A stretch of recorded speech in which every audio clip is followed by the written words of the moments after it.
becoming an Olympian is nice, and that's nice. But when you are an Olympian in life, to me, that's more important. What's the difference? Olympians, they go to the Olympic Games, it's for a month, it's for whatever.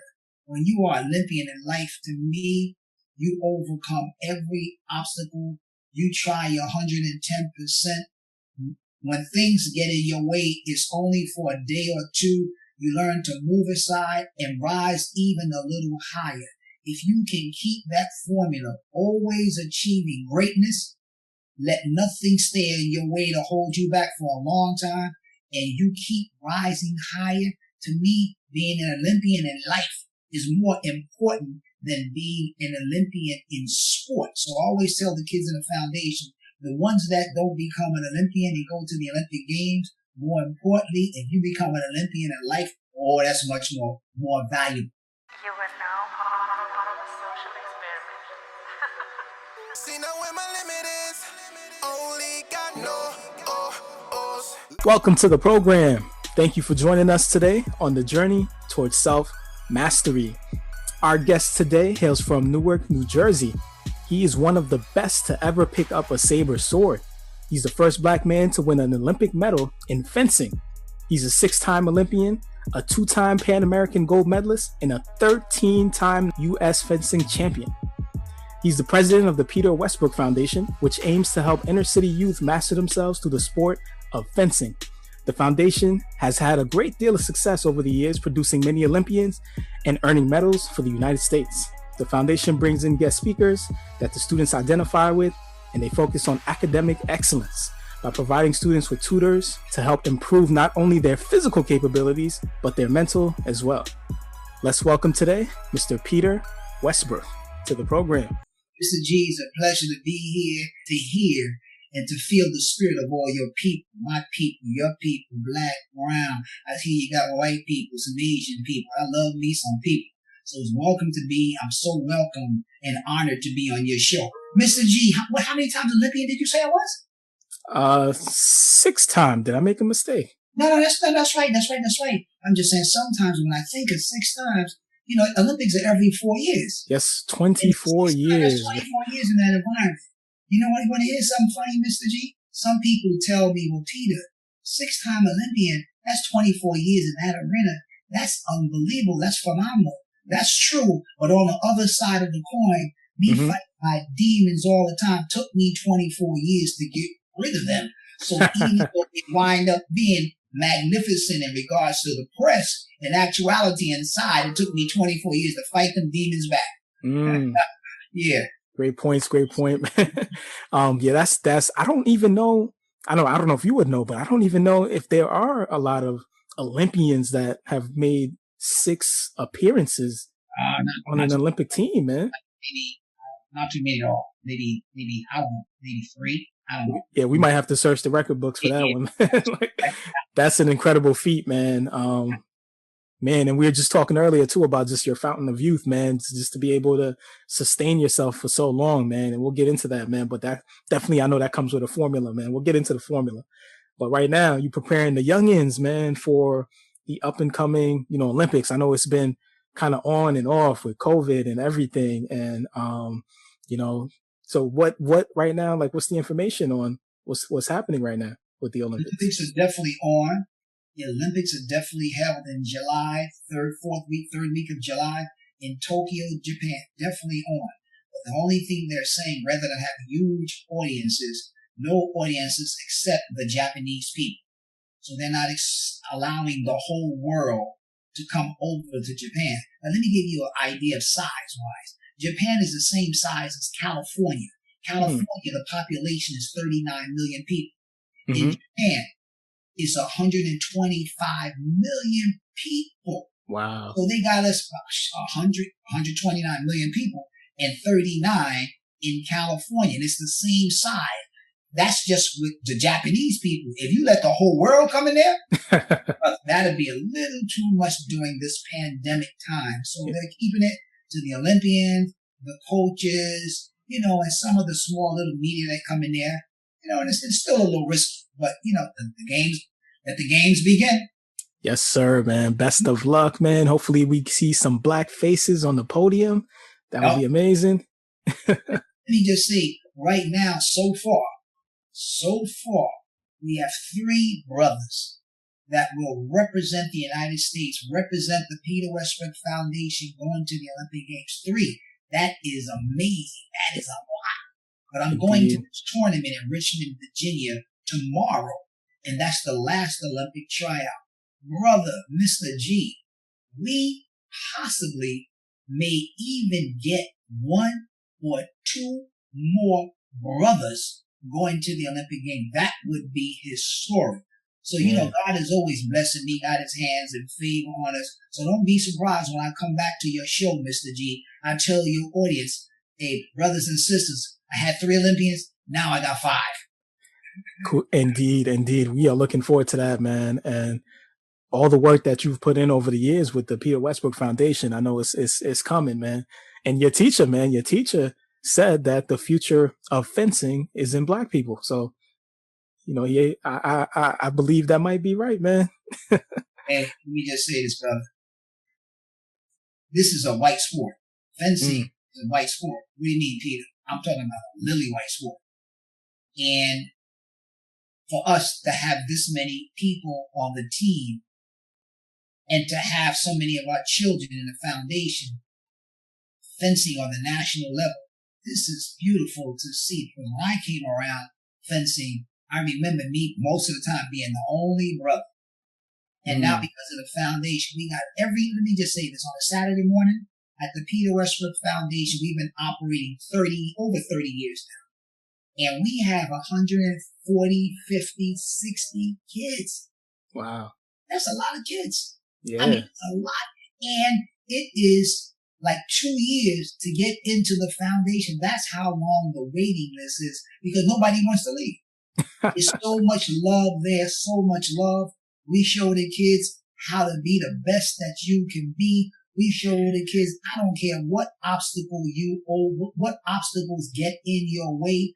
This is what we do. We don't feel sorry. We keep fighting. We keep overcoming everything. And then we tell the kids, society doesn't let people know how beautiful Black is. In fact, society makes you think that being Black is something wrong. Being Black, you're like a boogeyman. So I tell all the kids, brother, whatever God made you is so beautiful. But I got to say this, not only whatever God made, maybe he made you Black, white, Asian, is so beautiful. But for us, I got to say, sometimes I think we may be one of God's favorite people.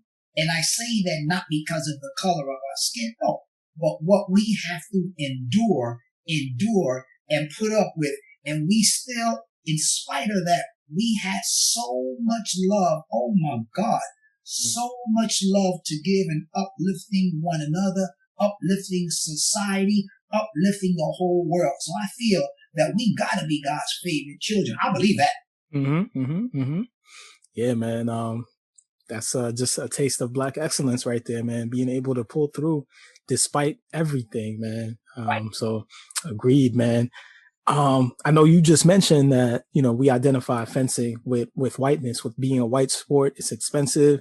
We kind of identify people that fence as white people. Like, outside of your organization, I really can't think of any other organization that brings in Black kids and Black youth and is trying to make it Black. But one thing that people might not know is that it wasn't always a white sport, correct? Right. So if we go into like some fencing 101 really quickly, the history, you would know more than I do, but the history of the sport was not always white. And in reading your book, Harnessing Anger, you mentioned that your teacher said the best fencer of all time was a Black Haitian man. Let me just say this. Fencing, literally, you can look that up anywhere, started 1000 BC. 1000 BC in Luxor, Egypt, in Africa. That's the first recordings of fencing with hieroglyphics on one of those tombs. The brother had a sword, and the man had a mask, and he had a glove on and fencing. That's 1000 BC in Luxor, Egypt, brother. That's the history. That's where it originated from. So most people don't know that. We just know now fencing in all of Europe. We know that now. Italy, France, Germany, Russia, all those places. Now they sure know of the PWF. But we sure got a lot of bad brothers and sisters shaking up this whole world, shaking up this whole country. Oh, brother, they shaking up the world. It's a good thing, Yes, sir. I have to say this, not just becoming Olympians, but people that are listening. Becoming an Olympian is nice, and that's nice. But when you are an Olympian in life, to me, that's more important. What's the difference? Olympians, they go to the Olympic Games, it's for a month, it's for whatever. When you are Olympian in life, to me, you overcome every obstacle. You try your 110%. When things get in your way, it's only for a day or two. You learn to move aside and rise even a little higher.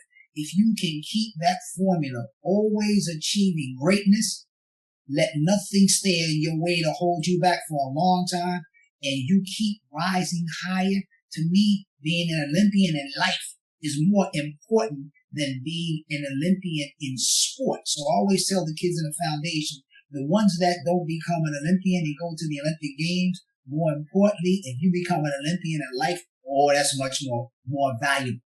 I always let my kids know that. Yeah. No, I definitely agree with you, man. And that's what sports is, that's the origination of sports, teaching about life and not just the sport itself. The sport is a vehicle to teach about life, and I know you would agree with that. Right.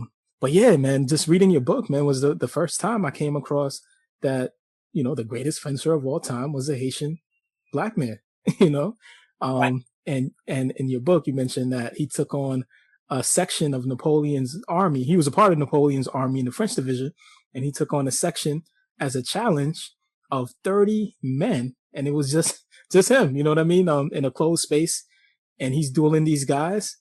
All right. And he takes out 8 real quick. And the rest of the men are just like, they're done. Like, they're like, yeah, we don't want no parts.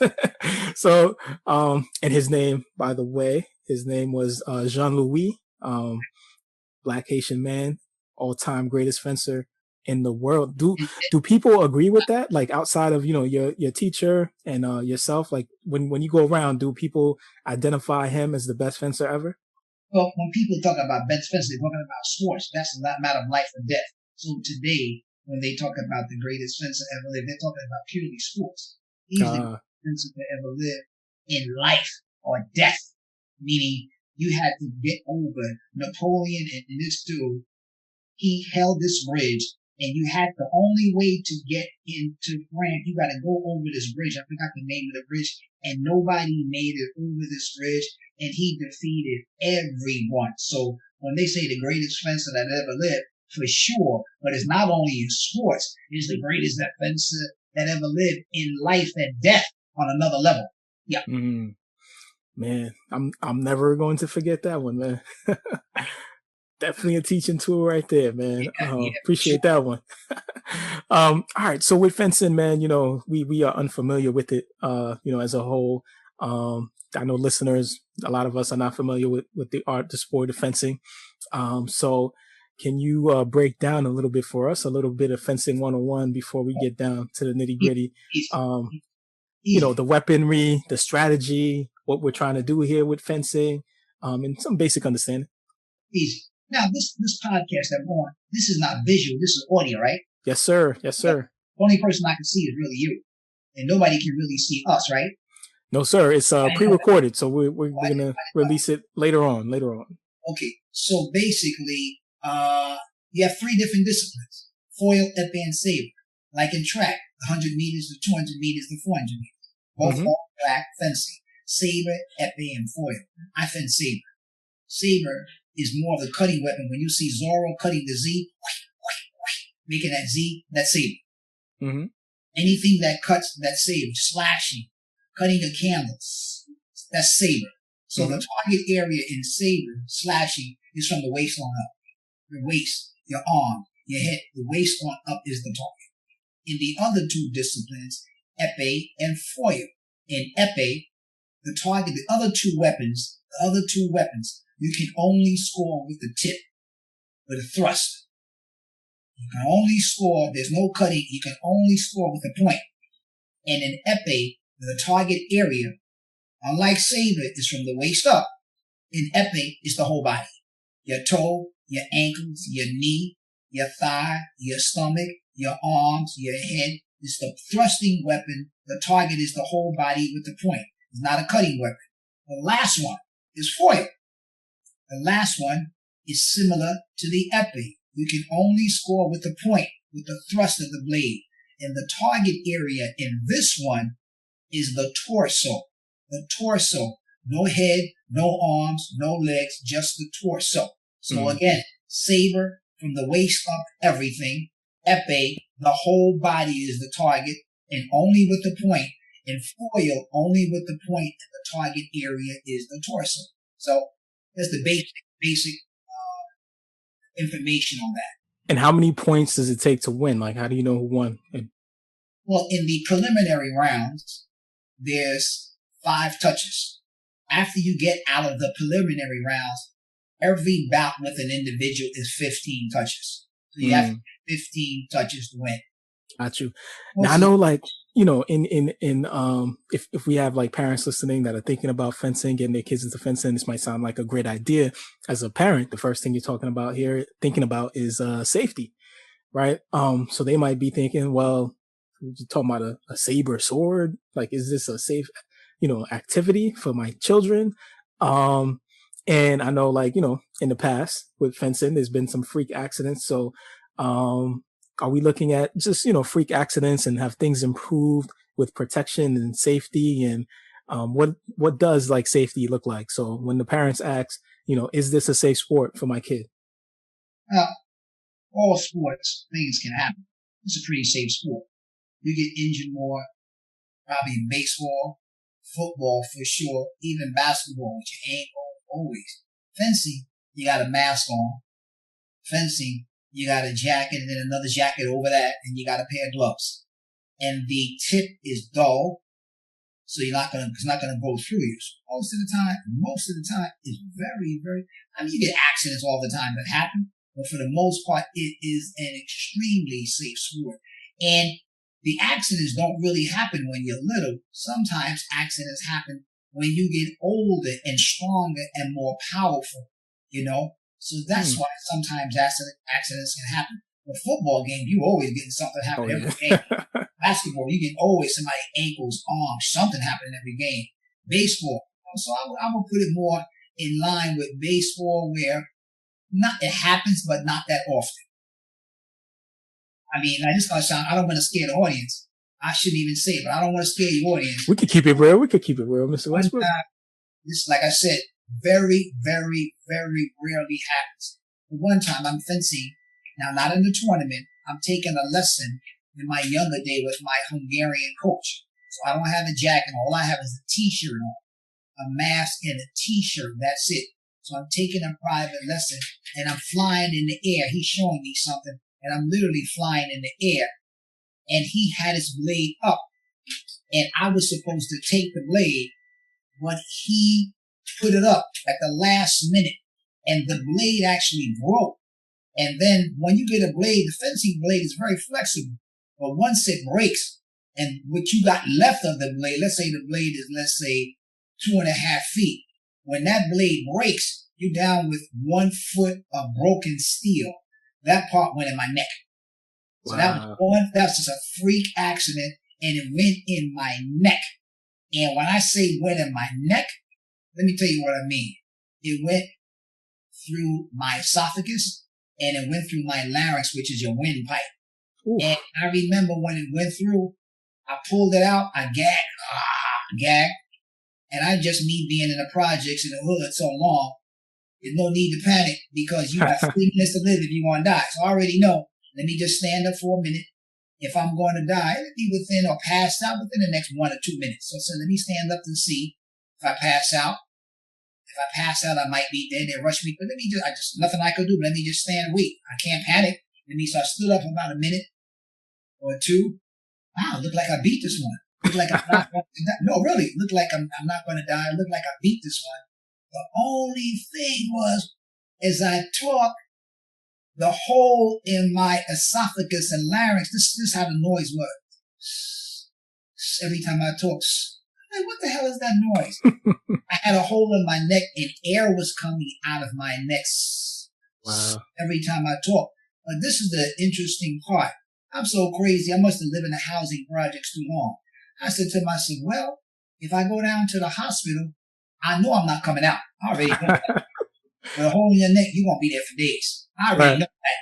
So I said, well, I'm a clean freak. I'm a clean nut. So I said, well, I don't want to be in a hospital. Here I am fencing, smelling like whatever. And I said, let me go take a shower first. So when I'm in the hospital, I'm not joking. So when I'm in a hospital, I'm going to be there 3-4 days. And I just do not want all this sweat on me when I'm taking that sweat. I went upstairs, moved very gently. Psst, psst. Air's coming out my throat. Psst, psst. I'm washing myself with just water. And then I finished. I said, well, damn, I'm 20-something years old. Do I really want to pay a taxi fare or call 911? Let me take a subway ride to the hospital. Check this out. Oh, man. So I take a subway ride, and the subway in New York City is going up and down and going up and down. I'm getting a little nervous now because I'm shaking some of those arteries and veins in my neck. Man, when I went to the hospital, I said, miss, I'm coming in here because I was fencing and the blade broke in my neck. Let me show you this noise. So check out. When I showed her that, this lady freaked out. Wow. Let me tell you what I mean, freaked out. The nurse. Knife wound to the neck. Knife wound to the neck. So hurry up, mercy. I said, no, miss, you don't understand. She's like this. No, you don't understand. So I went, just like I said, I was in there 1 week. And they told me, you're the luckiest man that ever lived. Why? I said, why? There's nothing but veins and arteries in your neck.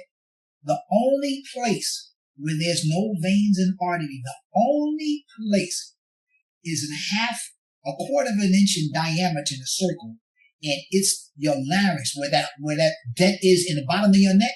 Wow. That's the only place where there's no veins and artery. Wow. So this broken blade went the only spot in your neck, and I'm talking about a quarter of an inch of a circle, like a little smaller, like the size of a dime, the size of a dime or a penny. And that's where that broken blade went, the size of a dime or penny. And that's where that weapon went in my neck. If it was any other place in my neck, which is the majority of my neck, they said, you wouldn't have made it. You would not have made it here. You would be dead. Veins and arteries, you could make it. So, just like I said, I was in there for 1 week. But let me just say this, Mr. G, I was sure smelling good when I was in the hospital. Now your teacher, man, how did he respond, man? Like after it all went down? He freaked out. I mean, he freaked out. He just started, he just freaked out. Me, I'm like, hey, I done seen so many things like this in the housing projects. This is not going to freak me out. I'm just going to do what I got to do, take my shower so I can smell good, and I'm good. I did make sure if I don't pass out in 1 minute, I should be good. So I didn't pass out in 1 minute. So I said, that bought me a little more time. I should be able to make it to the hospital. Do I call 911? They're going to make a big deal out of everything. Lay me out in a stretcher. People looking at me. Let me just go in a taxi. I ain't got that much money anyway. Let me take the subway ride. When I all think about it, it was a little eccentric, a little crazy, but one of my crazy stories that panned out pretty well. A successful ending. Yeah, that talk about miraculous. Like That's the exact point in your neck. I mean, you even taking that risk, man, like to go take a shower and take the. I was gonna be in a hospital 4 or 5 days. Yeah, man. Was it bleeding? Was it like bleeding out? It's the only spot where there's no blood. It's the air, the larynx, the air pocket, the esophagus. No blood. Wow. No blood. And it went in my neck, and I pulled it out like, oh, whoa. Luckiest man alive. Indeed. I didn't realize how serious it was because once I got to the hospital in New York City, they said, if you hit a vein or artery, which you probably did, it may rupture in the next couple of hours. And even if you're here, you still might not make it. So even if you're here, it would be major to save you. So you can't eat food or nothing. I couldn't eat food for 1 damn week. Wow. 1 week I could not eat food. They were giving me liquid food intravenously. That does not quench your hunger. Trust me. How has it healed over time? It just healed itself. It won't cover itself up as good. Wow, that is really miraculous, man. A high level athlete fencing 6 days a week and not eating food for a week, brother. The liquid doesn't do it. It's the chicken that I like. It's the collard greens and the macaroni and cheese, brother. I'm just drinking liquid. I'm eating liquid, water, liquid, everything in my arm, brother. When I got out of the hospital in 1 week, I must have got me some chicken, collard greens, macaroni and cheese. Oh man, 1 week, man. But we are glad that you made it, man, because you had so much left to do after that, man. You know. Let me tell you another story real quick. Again, before I tell you this other story for my audience, things very, very extremely rare happen. I just happen to be one of the unlucky people that 2 things happen. But I don't want to let you know. I don't think this has happened in the country. Doesn't happen this often. I'm fencing somebody one day, and I noticed that my blade broke, and I remember the experience from before in my neck. And I realized when the blade broke, it went in the dude. So I told the guy without getting him too long, hey, brother, I think the blade went in your jacket and in you. He said, nah. I said, brother, listen to me. I don't want you to get it wrong. But this blade broke and it went inside you a little bit. No, Pete, I'm good. Don't worry about it. I said, okay, open up your jacket. Just open up your fencing jacket. He opened up his fencing jacket. You know how you see like 3 drops of blood, all of a sudden it soaks up the whole t-shirt. So it went from 3 drops to 50, 60. His whole t-shirt was getting wet with blood. So he said, I can't breathe. Oh no. I said, brother, you just said you all right. You just said it didn't get you. We gonna call 911. I can't breathe, brother. You can breathe. This fear is just making you get alarmed, but you okay. Man, call 911. They came. They said, well, why did you stab him? I didn't stab him. I was stressing him out. Brother, this was a real hard to explain. Were you angry at him? I'm fencing a white guy. Were you mad at him? No. Well, why'd you stab him? I didn't stab him on purpose. Well, you didn't stab him on purpose, but you stabbed him. Yes, but guys, listen, we're fencing. I said, Dave is all scared. Dave, can you get yourself together for a minute and just tell the people what happened to get me off the hook? So finally, he said, yeah, we were just fencing sparringly for fun, and it happened. So then they got it. But it was not too easy to explain to these police that me stabbing this white boy was just in sport. Man. You know? And guess what happened? Mm-hmm. It punctured his lung. Wow. When he went to the hospital. It went into his lung and punctured his lung. So the audience, I just want to let you know, these are rare circumstances. And these are 2 Olympians fighting on a whole nother level. That's why this happened. So please, it's the most safe sport. It's the most fun sport. So come on out and try this fencing. The most fun you'll ever have. Indeed. And like you said, man, it's high level, extra strength and, extra pressure that you guys are using and everything, man. And right.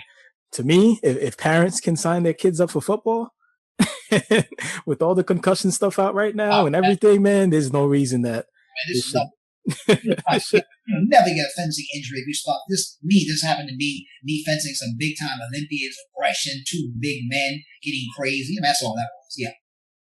Yeah, indeed, man. And again, man, we are thankful you didn't get shot by a cop. We're thankful that you survived the neck injury, man. And let me explain to you, Mr. G, to the audience why I started the Peter Westbrook Foundation, right? Mm-hmm. Let me explain, my audience, my people. After me living in the housing projects with a Japanese mother and an African American father, and my father used to beat my mother all the time, physically beat her a lot.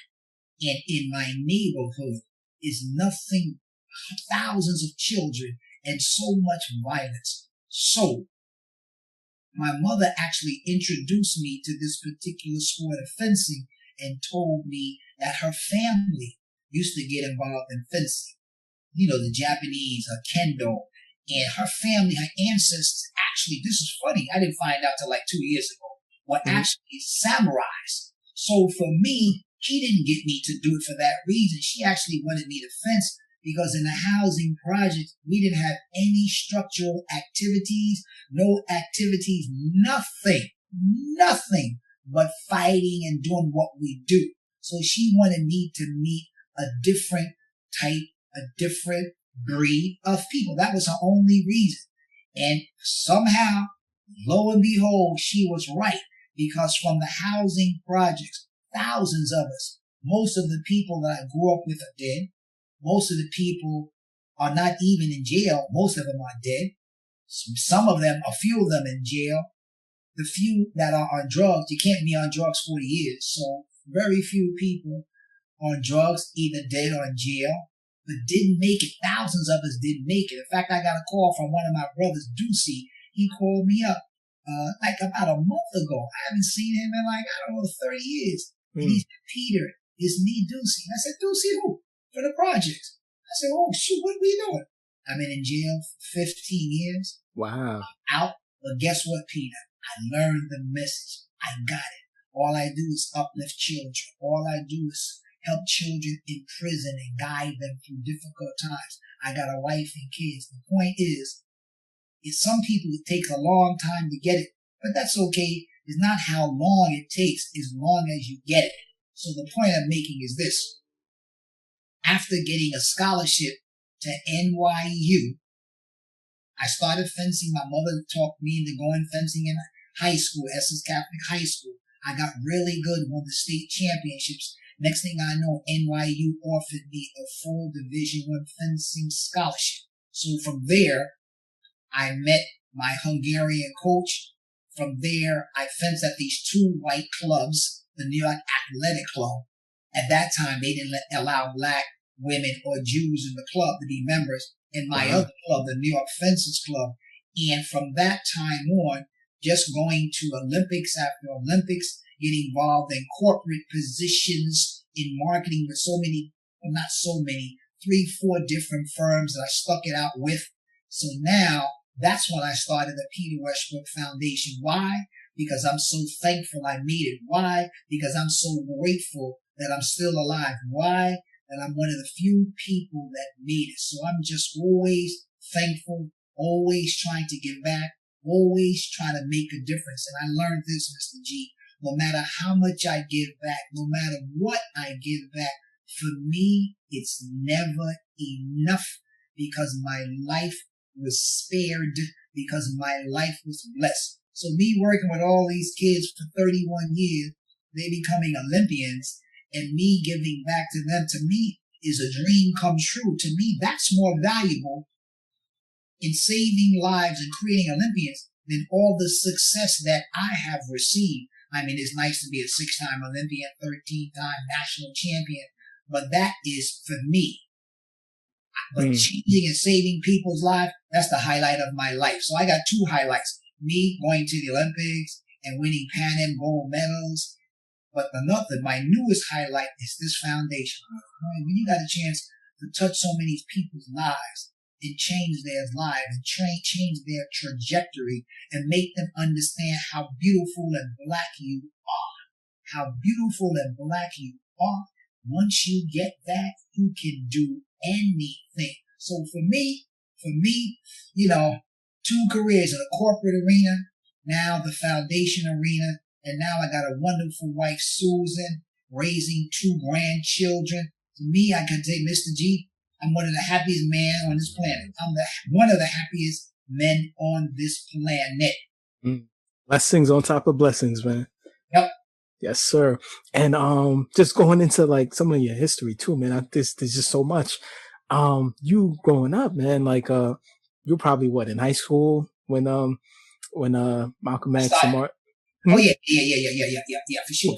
Yeah, when Malcolm X and Martin Luther King, got assassinated. Yeah. What was like that experience? Like, what was that experience like for you? Like, were you aware of what was going on at the time? Like, and what was the community response, man? Like from just, outside of just listening to the documentaries and, What was that real experience like? In the 60s, it put a hole in everybody's soul. In the 60s, it put a hole in everybody's spirit. In the 60s, it felt like, oh my God, one of our prophets, it put a hole in our whole community because we didn't have a lot of people that were standing out and leading the community, leading the charge, risking their life for us to uplift their people, to fight racism, to fight different types of oppression and segregation. So when you snuff those people's lives out, we were all broken. We felt like we were snuffed out too. But on another note, I had a chance to spend time with Muhammad Ali. I gotta tell you, Malcolm X, my hero, Martin Luther King, my hero, but I got a chance to spend days with Muhammad Ali and his wife, me, my wife, and Lonnie. And to me, that was, that was a blessing to see how humble he is, to see how much he loves his people, to see he would risk his title and everything to stand up for justice, to stand up for injustice, to stand up for who would say but Muhammad Ali, why would I go to Vietnam? And everybody, you have to go to Vietnam. You don't go to Vietnam, you're going to jail in the 60s. You don't go to Vietnam, you're going to jail, or you got to run away to Canada or something like that. So there was no escape. There was no escape. There was no escape. When your numbers call, you got to go to Vietnam and fight. And he said, I'm not going to fight. I'm not going to fight the Viet Cong. Why? Viet Cong ain't never called me, nigga. Why would I go and fight? And he's saying this to Howard Cosell and on the national news media. So for him to risk everything, to say that in front of the whole world, I got to tell you, I had a whole weekend. Me, my wife, his wife, Lonnie, I spent the whole weekend with him. And I'm going to tell you, that is one of the highlights of my mentors, one of my heroes that I ever spent time with. One of my heroes for sure, Muhammad Ali. That is amazing, man. You're like a walking history book, man. You know, and one of your closest friends too. You were pretty cool with Arthur Ashe, right? Arthur Ashe is on my board, was on my board of directors. So that was a bad brother. They're doing a new documentary on him now as we speak. You'll see it probably in the next month or two. But they're doing another documentary. Bad brother. Went through the same thing in tennis like I did in fencing, winning Wimbledon. First black man ever to win Wimbledon. That's a bad brother. And what was he like as a person? I know, like, with all the athleticism, you know, everybody talks about his character and the type of person that he was, but you were close with him. You guys were friends. What type of person was he? Well, put it this way. Muhammad Ali got the biggest mouth in the world. Muhammad Ali got so much love. He'll tell, man, I just can't get over, man. He's saying on national TV. National TV. I'm not going to fight the white man. I should be fighting you. Can you imagine? People can't say that now. You can't say that now on TV. You my enemy. Viet Cong ain't never called me nigga. You call me nigga every day. Why am I going to go fight him? I should be fighting you. Who would say such a thing on TV? Arthur was a little more quiet, a little more subdued, a little more cerebral. So he would always be calm, soft-spoken, and he made his statements through his tennis racket and how soft-spoken, and he stood up for injustice in a soft-spoken way. So I had a chance to be with two heroes, the soft-spoken and the outwardly aggressive, outspoken one. So me, I'm in between. Half Arthur, half Muhammad, so I'm in between. Yeah, that's amazing, man. Just the history component, man. Your history, yourself, and all the people that you just come across in your life. Definitely a blessing just to be doing this interview with you, man. Right. My pleasure, brother. My pleasure. Yeah. So, just going back into, you know, your fencing, just the amount, like we could just talk about your fencing for like hours and hours, man, because we're talking about 6 Olympics. We're talking about national championship after national championship, you know, and you've been in the game for so long, man. So as an athlete, as a fencer, as a top level competitor, you know, what was like your routine, your strategy for mastering your fencing abilities and then maintaining it for so long? Well, for me, God gave me a lot of talent in the sport. So I give all praise to God. He gave me a lot of talent, and He sent me a great master, a great coach. So with the talent that He gave me, and then He sent me this great coach, us together, we were able to break barriers and do great things. And then doors were open to me. I remember when I first walked into the New York Athletic Club, when I met my coach, and I remember distinctly, Black people, Jewish people, and women could not be members. And I remember distinctly, people can't see me, but I'm going to let you see me. So I'm walking in the door, the New York Athletic Club, the ceilings are not 10 feet ceilings, like 40 feet ceilings, like huge, Gothic decoration, like crazy design. And I walk in the door, he said, Peter, I want you to come and fence with me. I'm the coach. I coach Sabre. I want you to come and fence, and I'm going to start training you here. And I'll never forget, I walked in the door, the whole lobby stopped and looked at me. Like 30, 40 people stopped and looked at me. I didn't get it. So I kept looking behind me. What's behind me? Damn. I kept looking at me. Damn, I don't see nobody behind me. So I couldn't get it. So then I said, it must be something on me. So I'm looking at my chest, my arm. What the hell is on me that they're looking at? Oh, God. They got food on my face or something? Mm-hmm. I didn't get it, man. That was the first time me walking in the New York Athletic Club. And brother, when you look at me. I'm not a threatening brother. I'm not so threatening where, some of us, they may get threatened. I'm not so threatening. They don't make a difference. They see you a man of color. They see that you ain't right, brother. They looked at me like, whoa, I didn't get it until later. I didn't get it, brother. I thought it was somebody behind me that's doing something bad. Wow. And then when there's nobody behind me, I had to turn around 3 times. It's like, what is this guy doing in our space? Like, I gotta say a curse word for my audience. It must be some shit on me. I'm understanding this. Yo, it gotta be some shit on me, man. There's nobody behind me. And it took me a little later, Pete. We wanted to erase this club. No people allowed to be Black, Jews, or women.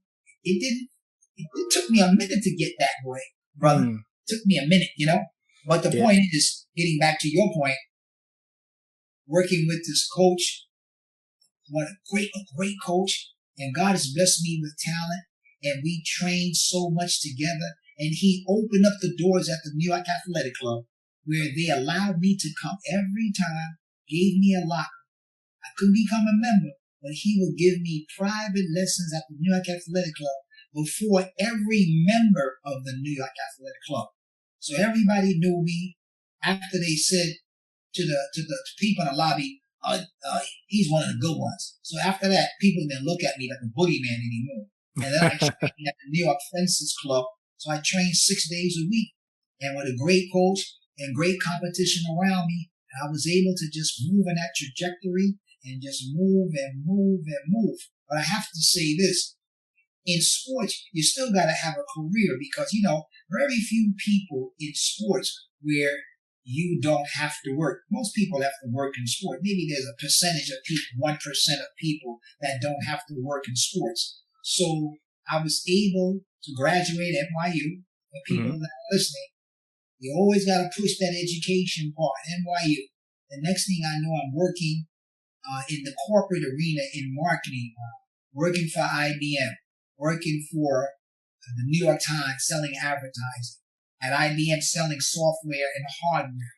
Working in North American band, like selling airplanes and steamship line services. So you always got to make sure for little people that are listening, you got to get that education. I didn't like what I was doing. I love what I'm doing now. I love transforming people's lives. Before, it was just a job that I'm good at. I didn't love it. But you gotta keep pushing. You gotta keep fighting. You gotta persevere because now I got my dream job. I got a dream job now, transforming and touching people's lives. But sometimes you gotta work and persevere to get where you need to go. It can't fall in your lap when you're in your 20s. You may luck out. It may not fall in your lap in your 30s. You may luck out. You gotta persevere and keep on struggling. and you will be fine, and you will have a huge impact on people. But you gotta persevere. Indeed, man. And the educational component is so important, man. And I always tell kids, like, no matter what level, every kid's dream is to make it into the pros for whatever sport they're playing. And I ask them too, like, even if you make it, what you gonna do after that? Average career is about 3 to 5 years. What are you gonna do after that? Always, and you always gotta realize this: you always gotta develop yourself inside, because you are not your success. Let me break that down to you, audience. You are not your success. Many people, football, they think that you are your success. Basketball, baseball, and when the career is over, they're broken. The lives are shattered. Lives are shattered. You are not your success. You are not your money, and you are not your titles. So when that time period is over, you develop yourself and use that as a platform to develop the greatness in you. But if you think because you're a famous athlete, brother, when that is over, you're broken, you're working from scratch, you're depressed, you're unhappy, because when it's gone, what are you left with? So you gotta develop that little man inside of you. You gotta develop that little woman inside of you and develop that. That's who you are. When you develop your character, when you develop your spirit, when you develop your love and giving back. The other stuff, that's just icing on the cake. So if you think you're the icing on the cake, Olympic medals and football players, you're missing the whole point. Because when that's gone, if that's all you think you are, you have nothing. You are broken. You are lonely. You are depressed. Always remember, it's nice to get titles. It's nice to have a lot of money. It's nice to have a lot of success. But the real success comes from inside. And that's what we have to develop and make that grow. Indeed. It kind of reminds me too of like a relationship. You know what I mean? Like when those people that they put in everything into that relationship, and it becomes a part of their self-esteem and a part of everything. And then when the relationship ends, it's like, what do I do now? Like, when the self-esteem goes crashing down, and, they're left with nothing, because they invested everything into that relationship. So what you just said kind of, reminded me of that, the investment that people put into the relationship, but not in themselves, It's the same thing. But I said it's the same thing. You are not your relationships. You are not your relationships. So if you think being in a relationships is who you are, being in a relationship, that determines who you are. Not wrong. Same thing. It does not.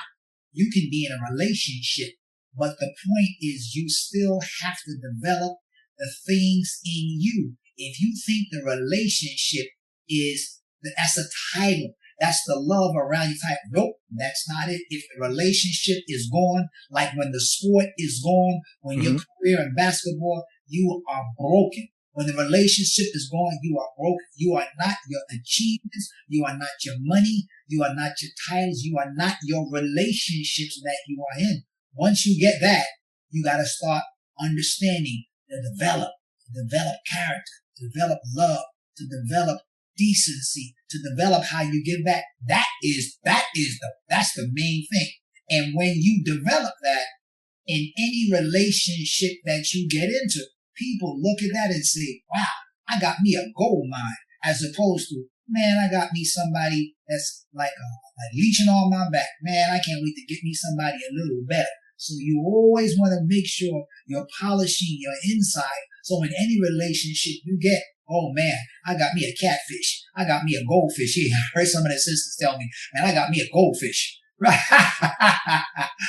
Yeah. Well said, man. Well said. Well said. And just going into, your career, man, 1984 Olympics, man, that's when you got your bronze medal.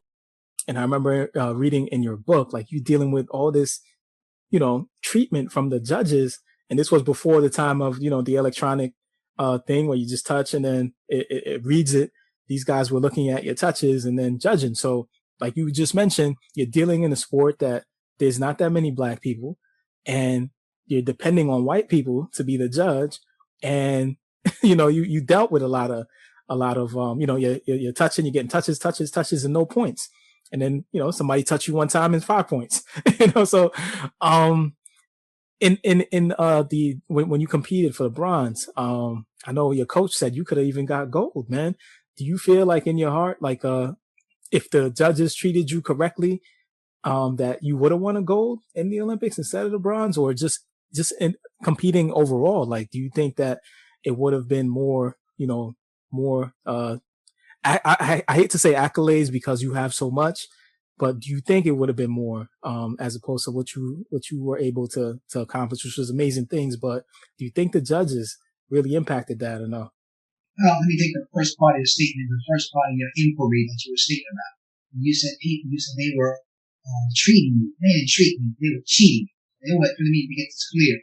It wasn't the treatment. They were downright cheating me like crazy. Even though they cheated me like crazy, I still was able to succeed.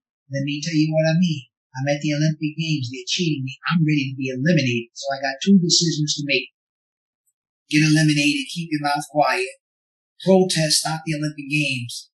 And I'm not going to move from this strip. I'm not going to move from this track. I'm going to stay on this track.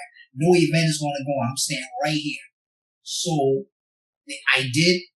They said, we're going to throw you out the Olympic Games. So in my mind, two decisions. I'm going to get thrown out anyway and cheated, or I can protest and they throw me out.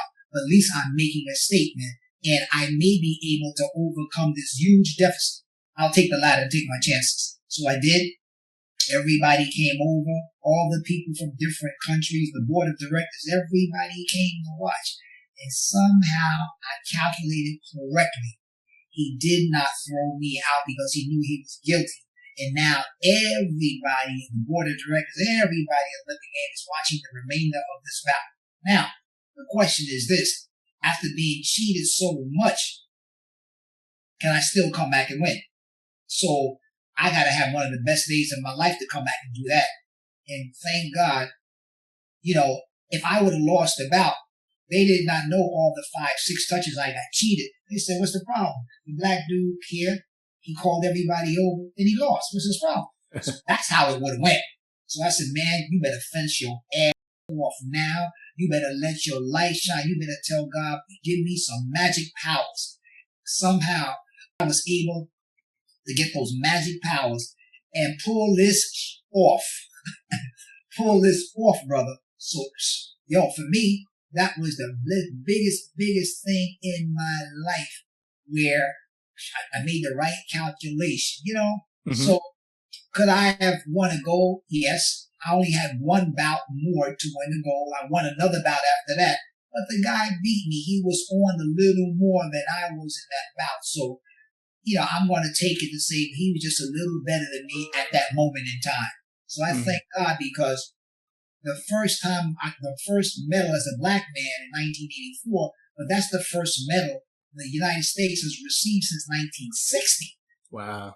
So that's the first medal since 1960 and the first medal that a black man won. So for me, hey, you know what? When I won that medal, it's for me, it's for my family, it's for black people, it's for my country. When I walk down the street sometimes, people say, hey, you that fencer, So for me, it's always still an uplifting moment. Whenever I can uplift a brother, uplift a sister, man, count on me.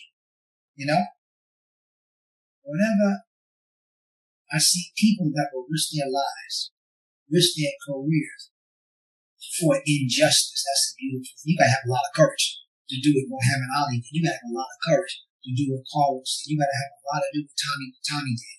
Tommy and Carlos. You gotta have a lot of courage to do that. All right, what? So whenever I see somebody like that, man, courage, standing up for justice, standing up for injustice. When I see people like that, it's a beautiful, beautiful thing. I got a chance to talk to Tommy and Carlos at a different arena, and they rose back up. They got beaten down, can't get jobs, ostracized from any activities, but somehow God has beefed them back up, and now they're put on the pedestal. Before, They were the enemy of the country, the enemy of everyone. But now, since time has changed and time moved on, they're actually looked upon now by the Olympic Committee when they got ostracized by the Olympic Committee. Now they were a hero of the Olympic movement. It's funny how time has changed. Now they're actually two heroes. Muhammad Ali now is actually a hero. But Muhammad Ali and Tommy and Carlos, they were not heroes when that first happened. They were enemy of the country, enemy of the sport. I mean, in the newspapers, TV, enemies. So for me, whenever I see somebody risk their career, risk their life, give away their fame, that's a bad brother. That's a bad brother or a bad sister. Indeed, man. So just, flash forwarding to kind of right now, and, getting ready for the Olympics and the Peter Westbrook Foundation and everything that you've been doing, with fencing, with the sport of fencing, with this country, with Black people, everything, when it's all said and done and you retire from the Peter Westbrook Foundation and it's, you're no longer running it, but it's still running, it's still doing amazing work. What legacy do you want the name Peter Westbrook to hold? It's funny because the end, we all gotta die. We all gotta sit down. Sometimes it seems like I'm gonna live forever. Mr. G, this is funny. It seems to me that I'm gonna live forever. I'm with the kids in the foundation. I travel with them. I get new generations of Olympians. And I always tell the kids, guys, you got me thinking I'm gonna live forever. I'm gonna die just like you. But it seems like I'm gonna live forever. But that end is coming soon. So what do I want? First of all, I gotta get someone to take my place. I have other Olympians from my organization that will be able to fill in the spot and take over, to run with the baton, to run with the success, to run with the torch. And what do I want? I'd like my legacy to be this: for all the people, for all the children, for all the donors, for all the sponsors. And we have a lot of television program coming out of the next week, CBS, NBC, so many documentaries coming out. My legacy is I want people to know that Black people are beautiful. We have to let our light shine. We got so much light in us, so much shine in us. And my legacy, I want people to know that we must continue to let our light shine and do all the great things that was destined for us, and nothing can get in the way. If it does, it's only for a minute, and we have to uplift everybody else. We have to uplift the community. We got to uplift everybody. So that is the legacy and the message that I would like to leave my foundation of everyone when that time is coming, and it's coming sooner than I expected, even though when you look at me, it looked like I got the fountain of youth. My tendons in my knees, I go on fence once in a while, I lift weight. Oh man, what's that pain and that noise in my knee? What's that? Pull my rotator cuff. I pull my muscles in my man. Things are starting to break down, brother. Keep giving me favor, because I don't want to go yet. One day I'd like to be in heaven. I'd like to be on the other side. But I tell you what, I don't know what's over there. So I'm going to drag this out as long as I can. Amen, man. Amen. Yeah. And if you could just leave us with one more thing, Mr. Westbrook, your favorite quote and what it means to you. My favorite quote. Yes, sir. I'm going to say, as a deacon, I got something in my silver and gold I do not have. But what I do have, I give you in the name of Jesus. Silver and gold I do not have. But what I do have, I give you in the name of Jesus, in the name of God, in the name of Allah, in the name of Jehovah. Meaning, brother, silver and gold is nice, but we have something that Allah, Jehovah, Jesus, we got more than that. So let's not get cut off on material, silver and gold. There's much more than that. That's much more beautiful, much more glorious than silver and gold. And never forget that. And if you never forget that, you'll be a multi-millionaire, because silver and gold is not enough. Amen. Amen. Yes, sir. Mr. Westbrook, for those of us that are curious about how to get kids into your foundation, can you let people know how to where you're at, what your location is, and how to sign up for the Peter Westbrook Foundation for anyone interested in signing their kids up? Let's keep it short. I'm here in New York City, peterwestbrook.org or peterwestbrookfoundation.org. That's the website. There you go. There it is. There it is. Mr. Westbrook, thank you so much for your generosity and your time. Guys, I hope you are inspired as I am. We got a touch of history, the best of the best in the game of fencing. And thank you for listening. Share the program, everyone. And remember, your mind is the most powerful tool in the universe. Therefore, if you can think it, you can do it. If you believe in it, you can be it. And if you fight for it, you can have it. The world is yours. This has been your host, Mr. G, and I will see you next time on MasterMine. Thank you, Mr. G, and thank you, my beautiful audience. God bless you, Mr. G. Yes, sir. Thank you for the time, man, and we'll keep in touch, man. Okay, Mr. G. I'll see you later. People like Aki, like Darryl, Iman. Oh my God, let me tell you something. I don't know what's the biggest highlight of my life, my Olympics, or I think it's the foundation, the success of all the foundations. Me at the Better than you. Yeah, can I show you my new look? Look, Hey, can I show you my new look? Gabe.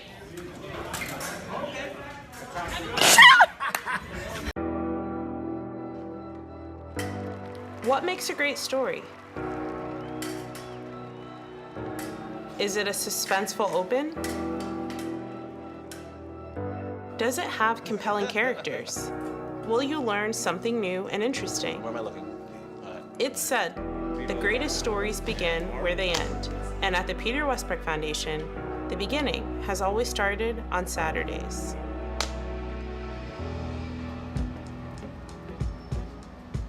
How would I know? As a kid, I too went to the Peter Westbrook Foundation on Saturdays to learn Sabre.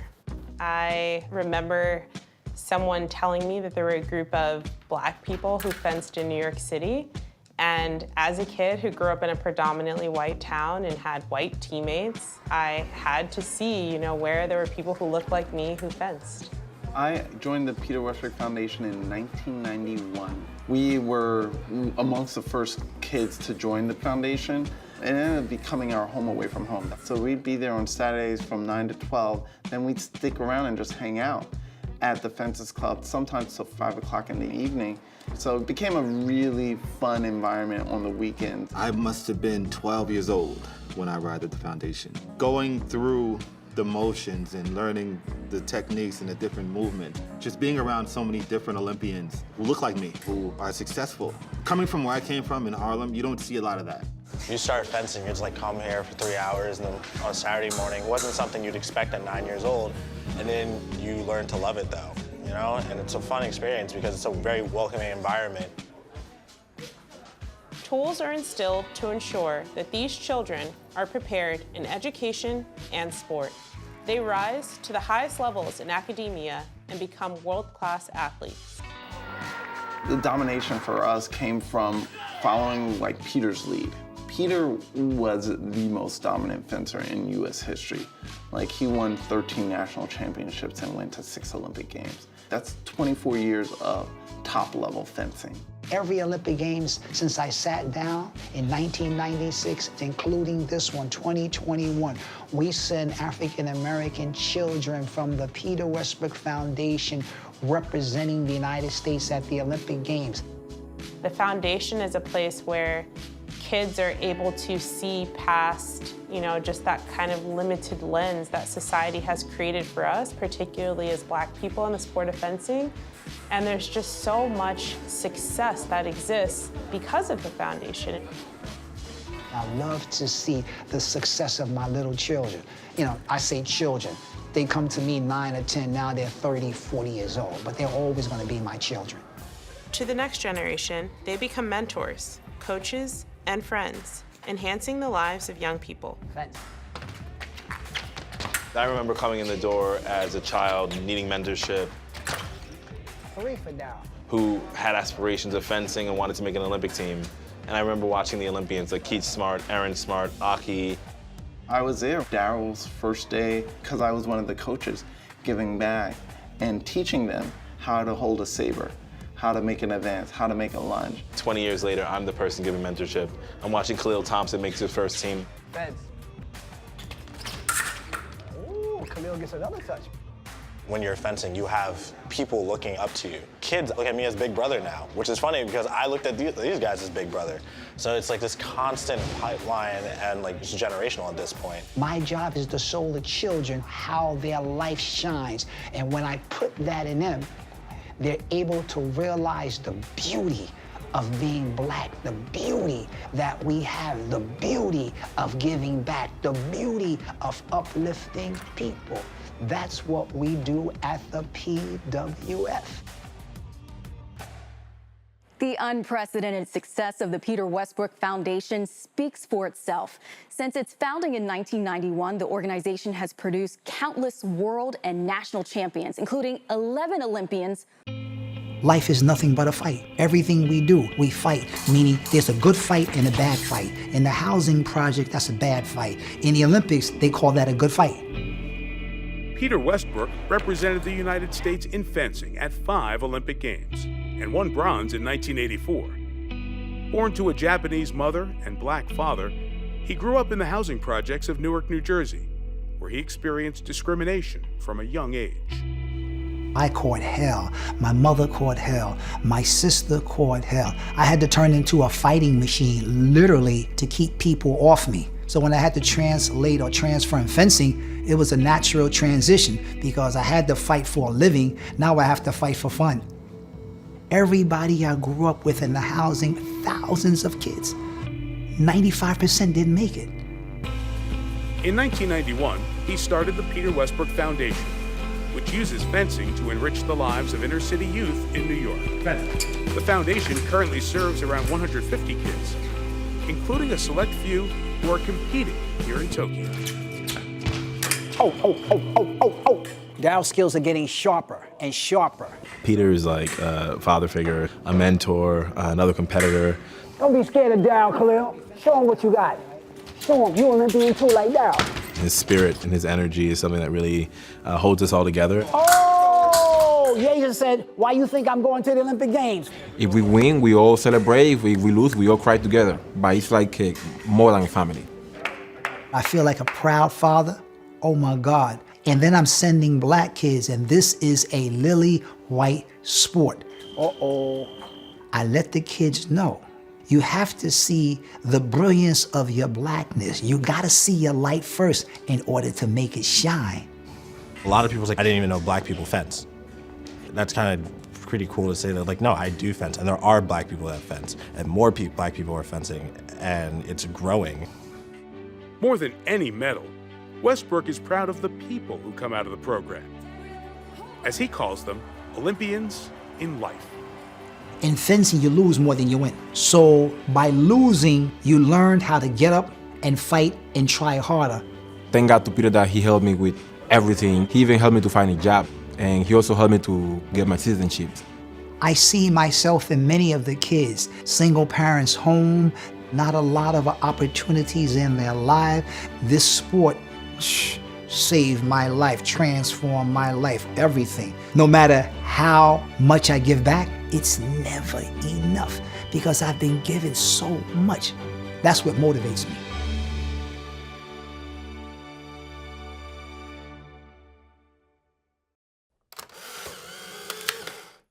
If it wasn't for this sport, I would not be who I am. So what I wanted to do is expose this sport to other African Americans. That's why we started the Peter Westbrook Foundation. This is a lily white sport. Make no bones about it. Peter Westbrook made a career defying the odds.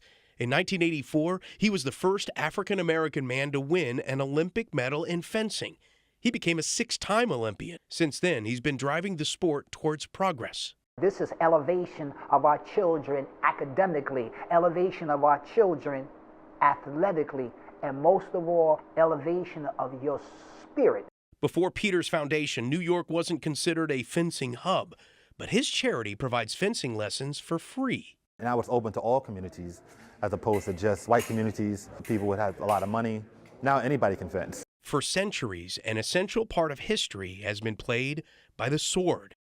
Foil comes from the light court sword, so the target is only the torso. The épée is the dueling sword, so all body parts are in play. And the saber is a cavalry sword, so it's stabbing and cutting in a sport that is considered physical chess.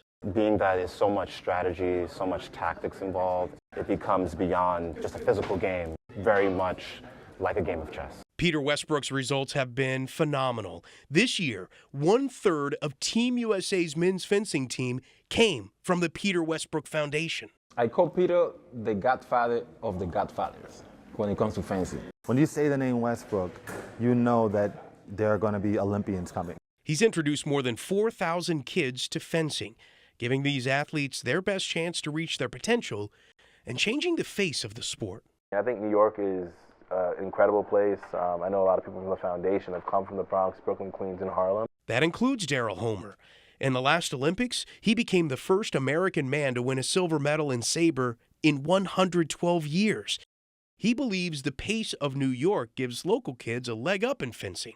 Being a kid growing up here, taking the subway back and forth, it prepares you a lot for fencing, because fencing is like a really fast, you have to make quick reactions, you have to manage your emotions, you have to manage time. It's a sport that builds confidence, social skills, and opens academic doors. In this room, Peter has changed the idea of what's possible in fencing and beyond. Your Olympic career is only this much, which is amazing, but your life is this much. If I had a choice, I'd rather you be successful in life.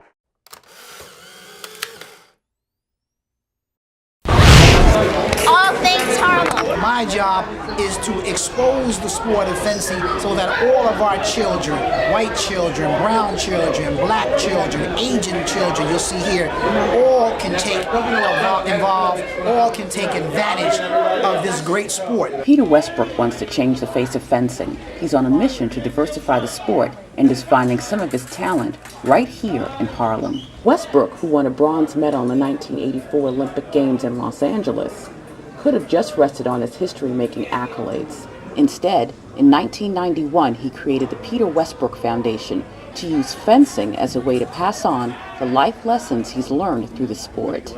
A sport, he says, saved him from prison and even an early death, the fate of many of the friends he grew up with in the housing projects of Newark.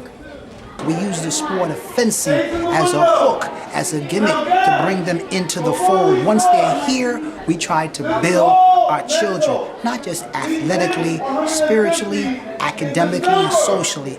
This sport prepares you to lose in the sport and how to deal with victory, how to deal with defeat, and you can use those skills, transfer those skills into life. At the foundation, consistent academic excellence comes before picking up an épée, foil, or saber. We're always pushing education. We have an academic tutoring program. The tutoring program is designed to teach them in math, science, and English. We have preparatory SAT classes, PSAT classes, so we're always pushing education. If the grades are below a certain level, if you're below a C, you cannot come here. The philosophy former student and now fencing coach, Canade Primus, learned firsthand. When Primus first joined the foundation, he was benched. I had trouble in school, so I wasn't really able to fence right away. So I had to, get my stuff in order. Harlem resident Aki Spencer Eel, a former student and now professional fencing coach, recounts his life before and after the foundation, which he credits for changing it for the better.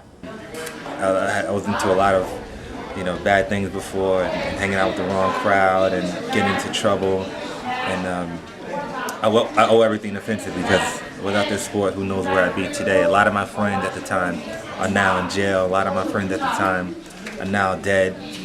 So I owe a lot to fencing. I'm glad it was introduced to me, and I'm glad that I accepted it. To the students, the foundation has become a second home, and many return as adults to train and mentor the next generation of fencers. If we don't keep things like this going, they die off. And this is something that's very special. And I just want to other kids to experience the same thing. I liked about this program when I was younger is how it taught me a lot about myself. It taught me a lot about society. It taught me a lot about who I am as a person and what I can contribute to society. The foundation's mix of academics, discipline, emotional strength, and fencing have gotten results. Some of the nation's top colleges are offering fencing scholarships to Westbrook students. We have schools calling us, and we get the kids full scholarships to Princeton, to NYU, full scholarships to Columbia, to Duke University. And corporate America is calling right behind them. We have corporate sponsors that give the kids jobs. We have Lord Abbott, we have Merrill Lynch, we have Phoenix Beverage Inc. I know the CEOs, and the CEOs give them intern positions in the summer and full-time positions when they graduate. Former student Keith Smart, who won a fencing scholarship to St. John's University, earned Olympic silver in the 2008 Games in Beijing, now volunteers as a coach. He explains Westbrook's impact on Harlem. He's been able to give a lot of the kids from Harlem an opportunity to see that there's something else outside of the world, outside of their community. Those sentiments are shared by Keith's sister Erin, who also won Olympic silver in Beijing and volunteers as a coach. She adds, what's beautiful about the foundation that it has an after-school program. It has tutoring programs. So no matter what, that he's touching the lives of children in Harlem, whether it's through fencing or through their homework, or even talking to them about family issues. It's really a full circle type of program. And Harlem's taking big notice of Westbrook's success. He was recently honored by Central Harlem's Community Board 10 as one of the neighborhood's unsung heroes. In Harlem, he's not necessarily a household name, and he should be. And that was one of the reasons why we felt that we needed to honor him as an unsung hero in his own community. He's very committed and passionate about his sport, but also about how the sport can transform the lives of young people as the sport transformed his life.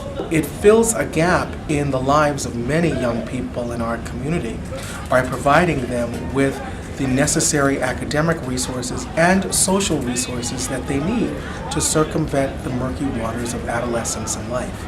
Despite the praise from students and the Harlem community, it's Westbrook who says he's gotten much more from giving back. My life is totally transformed. It's not that I'm always giving to the kids. The kids give to me every time I come to class. They teach me so much. They give me so much love. They help me to be a better person. They help me to look and face my baggage. To help me face my idiosyncrasies. To help me to become stronger, more caring, more loving. This is my greatest achievement, creating, establishing, and see all the kids. Peter Westbrook is building a fencing dynasty right here in the city.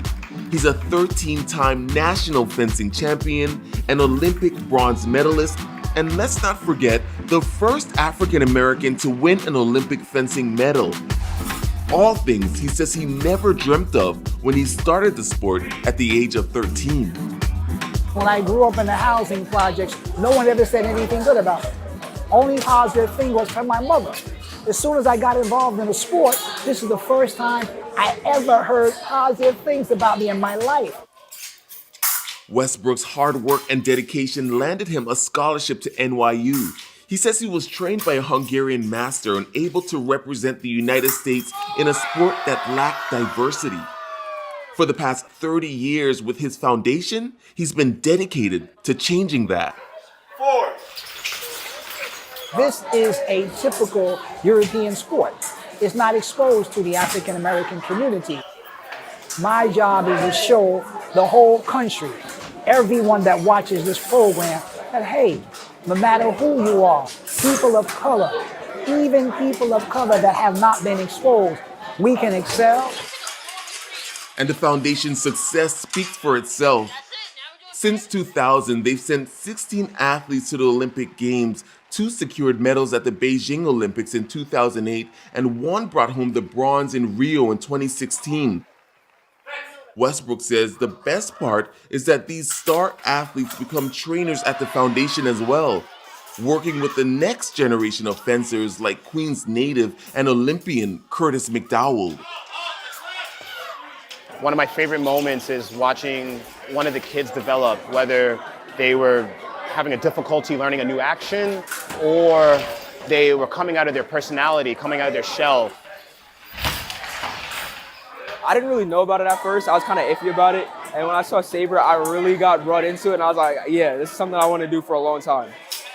17-year-old Harlem native Justin Roberts says he started fencing with the program when he was in the 6th grade.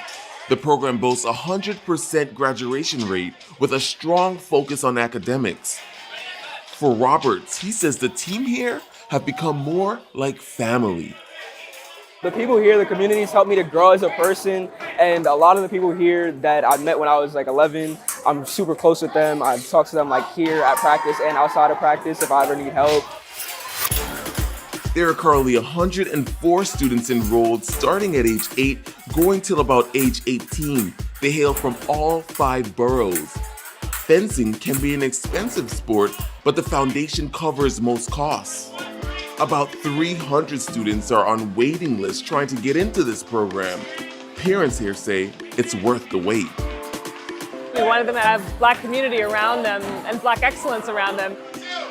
My daughters get to be around Olympians and world champions and national champions, and they just see them as people, and they get to be around greatness that they see as very ordinary. Westbrook says he wants this program, which he affectionately calls his church, to live on for years to come. The kids think I'm gonna live forever. And I keep telling them, it appears that way, but I probably won't live forever. So the next thing I do, I have a succession plan. I have my Olympic medalists who will run the program. I never thought that we would see this kind of success. All I wanted to do is give back because I'm so grateful. I'm so thankful that God has blessed me this way. I can't ask for anything better. Edric Robinson, New York 1.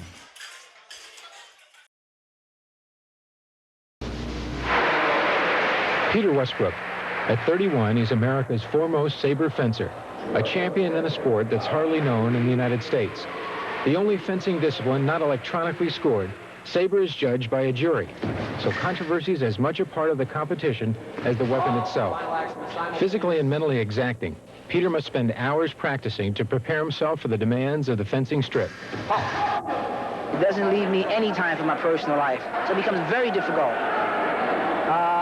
You know, competition is in my job because I'm a national account executive, a salesman, more or less. And then you have competition in a sport. After a while, it becomes so intense, so much competition. Never mind doing something else. I don't even have time to be with myself.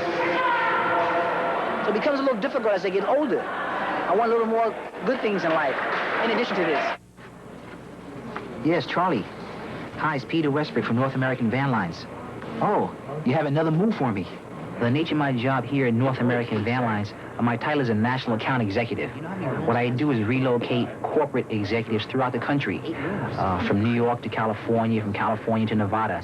Whenever someone gets transferred, let's say a new hiree, or when someone gets promoted. I'll get back to you this afternoon. Okay, thanks, Charlie. All righty, bye-bye. Peter confers with a longtime supporter, his boss, Kevin Donahue. Peter, just the man I want to see. Did you get to talk to the lady from the bank about that 45-mile move? Oh, yes, I did. And she said the company's position has been that Peter has been given extra time off, with pay, of course, to attend international and national meets. That's what I thought. So we're going to review it at the end of this week, and I'll get back to you. He trains on his own time, and basically it's only 2 years out of 4 that he would have extensive travel. Peter's a fine employee. He's very enthusiastic, dependable, very persistent, very self-confident. I suppose the things that make him a good salesman are also the things that make him a good athlete. His boss on the fencing strip is a 72-year-old Hungarian refugee, the 6-time U.S. Olympic coach, Csaba Eltish. Listen to me, Italian, but it depends a lot of things from the side judge. I started fencing when I was 13 years old. Then I went, to the college and the University of Budapest.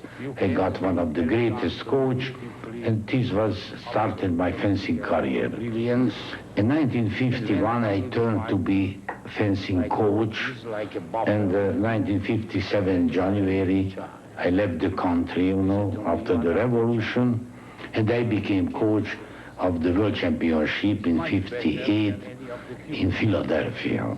He's a higher quality fencer.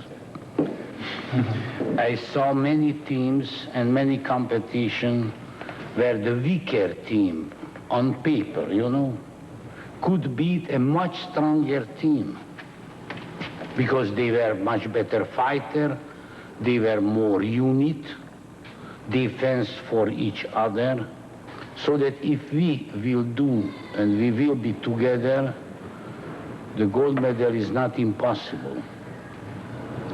We can win. Peter, I tell you very frankly, you are ready to win. You are better. But, sir, must fight. It is the time to have heart and fighting spirit, sir. 5 retreats, 5 advances.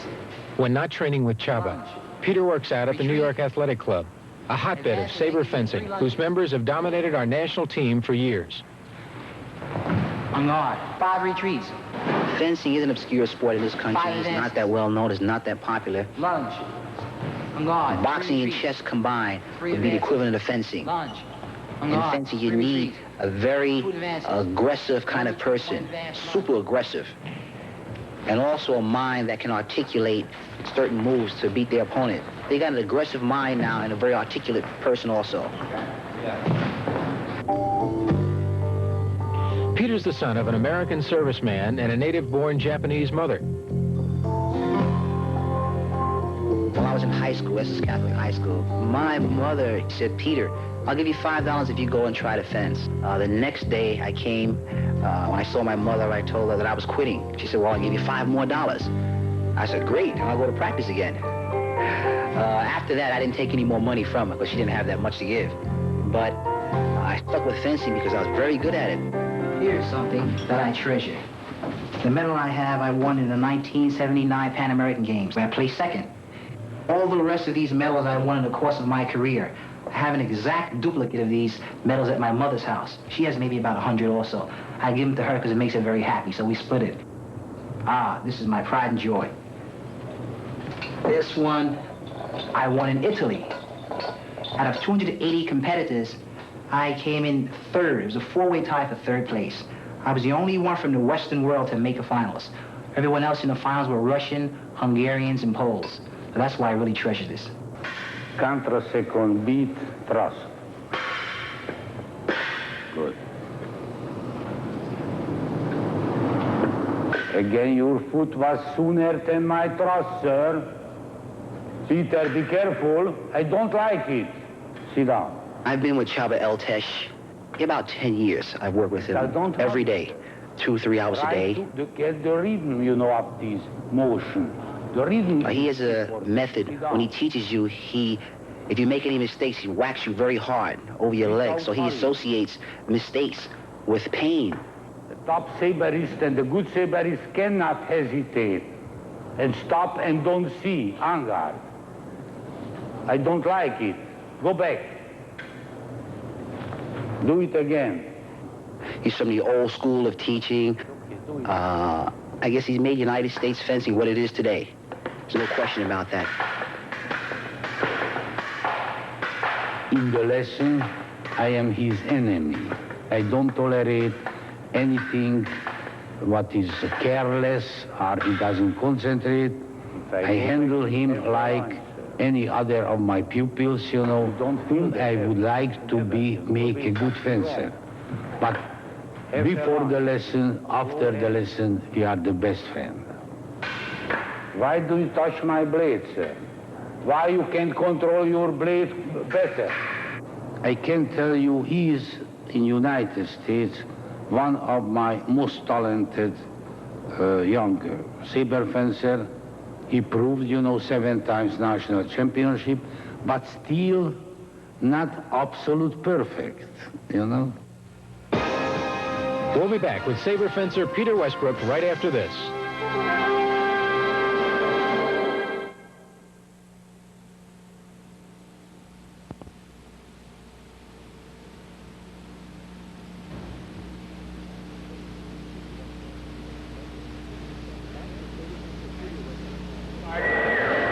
back with saber fencer Peter Westbrook as he fights for his 5th consecutive national title against good friend and New York Athletic Club teammate Philip Riley.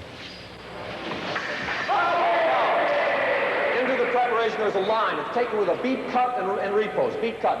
Peter is an all-around good athlete, but I think Peter's greatest strength is he has an, I call it a fencing sense. It's similar to a basketball player who has hoop sense or a linebacker that has that sense of getting to the hole. He's always where he's supposed to be. He always intuitively knows. And no one knows him better than longtime coach Sabre. Ready. Peter has the natural timing feeling. It's a very, very important thing, the mental ability, and the mental togetherness. He's an excellent athlete. He's living a healthy life, so that minimum he has 2 more Olympics, maybe more, but 2 definitely. In the preparation, there's a beat from the right. There's no continuation. The attack comes from the left and repose. From the left. Stay. What I would expect to do to have a real, a good day is make the finals and compete for a bronze medal. I think a gold medal is possible, but in regards to the politics, the officials, I think it makes it a little more difficult.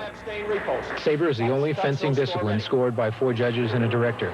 With the blade quicker than even the keenest eye, that makes for controversy. Now, when saber fencing becomes electrified, as in today, foil and epee fencing, it will take most of the subjectivity out of fencing. So at that point, I'll have a much better shot of winning medals or whatever, doing my best. With a final touch, Peter defeats Philip Riley to win his 5th straight national title. He's still a long shot to beat the Europeans, but Peter Westbrook remains the pride of premier saber coach Sabre. What is that tremendous high feeling that you get from fencing? You get this tremendous satisfaction of self-accomplishments with physical exertion, plus winning. It's just like a natural high. It feels great.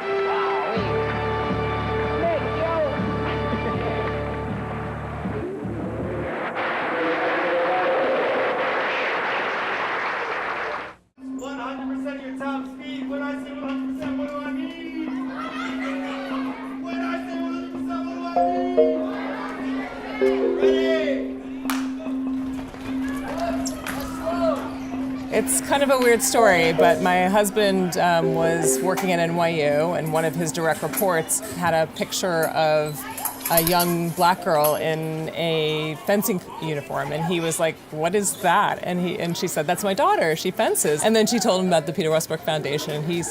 She knew he had kids, so he said, "You should sign up for the waiting list." So we were on the waiting list for about a year or 2 before she got in, and then she fell in love with it, and the rest is sort of history. I got started in fencing through the Peter Westbrook Foundation. At the time, I was 12 years old, and my mom was looking for something for me to do that kept me busy, kept me off the streets, kept me grounded. And she came across the Peter Westbrook Foundation. She saw that there were a lot of positive people, a lot of positive role models in that foundation, and that's what she was looking for me. I grew up in the housing projects in Newark, New Jersey, with an African-American father and a Japanese mother. My mother introduced me to fencing, and she thought that I would meet a different clientele of people. I would be exposed to different type of people, which I was. My involvement in the foundation changed everything for me because it gave me a platform and a place to meet new people and experience new things. You know, I learned how to win. Most importantly, I learned how to lose. And all the encouragement that was shown to me, it's only right that I show that same encouragement to other kids. People never tell me I was good at anything in my life except my mother, and that doesn't count. When you hear positive things about, wow, you're good, that enhanced me, that entitled me, that encouraged me. Well, let me go try this. Let me put a little more time into it. And luckily I did, because it opened up a whole nother door. The origin of the foundation we started 33 years ago. And again, my intent, find a way to give back, to change people's life. So if I could maybe get 10 people in your organization, that would be great success. Never did I know in a million years that we have 140, 50 people every class, and then 200-300 people on the wait list. And they see so many amazing people around them. They've gone to Harvard and Columbia and UPenn. So they see all these people around them as role models, and they're like, I want to do that too. I want to have that kind of life. I want to have that kind of career. And they know that it comes with, both come together. So we also have 100% high school graduation. We have an academic program, and we have an after-school program where people train to make Olympic team, world championship team, and national teams. But this year, she will represent the United States, and she's going to the Olympic Games. So give her a round of applause. My involvement in the Peter Westbrook Foundation made me a better student in school. It made me a better individual. Confidence, perseverance, work ethics, and all of those qualities, I was smart enough, I don't know how, to use that to better my academics, to better myself in school, to better myself personally and everything in life. My biggest success in life is the Peter Westbrook Foundation. I always like to give back, and no matter what I give, no matter how much I give back, let me tell you something, it's never enough, never.